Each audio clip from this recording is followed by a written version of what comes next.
Hello friends, কেমন আছো? তো আমি মাছ বানাচ্ছি। মাছটাকে আমি এখন একটু ভাপিয়ে নেব। মাছটা আমার ভাপানো হয়ে গেছে, এখন আমি এটাকে নামিয়ে নেব।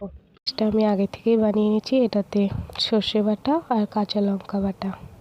কড়াইতে দিয়ে দেবো একটু তেল, সর্ষের তেল। তেলটা আমার গরম হয়ে গেছে, এখন আমি এটাতে একটু জিরে ফোড়ন দিয়ে দেবো। জিরেটা ভাজা হয়ে গেছে, এখন আমি এটাতে দিয়ে দেবো একটু কাঁচামরিচ। এখন আমি এটাতে একটু দিয়ে দেবো হলুদ গুঁড়ো, তারপর দিয়ে দেবো একটু লবণ, স্বাদ মতো লবণ। এটাকে ভালো করে একটু নেড়ে নেব। এটা আমার ভাজা হয়ে গেছে, এখন এটাতে দিয়ে দেবো যে মাছের জলটাকে আমরা মাছটাকে ফুটিয়ে নিয়েছিলাম, সেই মাছের জলটাকে।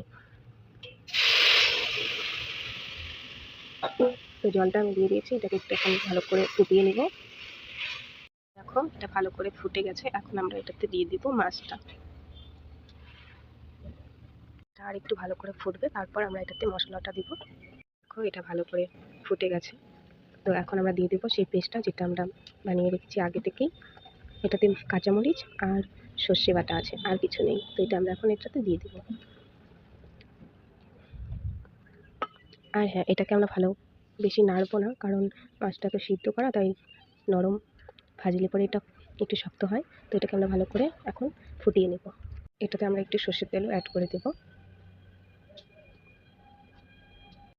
আমার মাছটা হয়ে গেছে। তো কী মাছ এটা তো বলিনি, এটা হচ্ছে ইলিশ মাছ। তো এইভাবে বানিয়ে দেখবে, বানিয়ে খেয়ে দেখো, খুব ভালো লাগবে। তো আমার এটা হয়ে গেছে, এখন আমি এটাকে নামিয়ে নিয়েছি। তো কেমন হয়েছে বলো। ভিডিওটা ভালো লাগলে লাইক, কমেন্ট, শেয়ার করো। দেখা হবে আবার নেক্সট কোনো ভিডিওতে। বাই।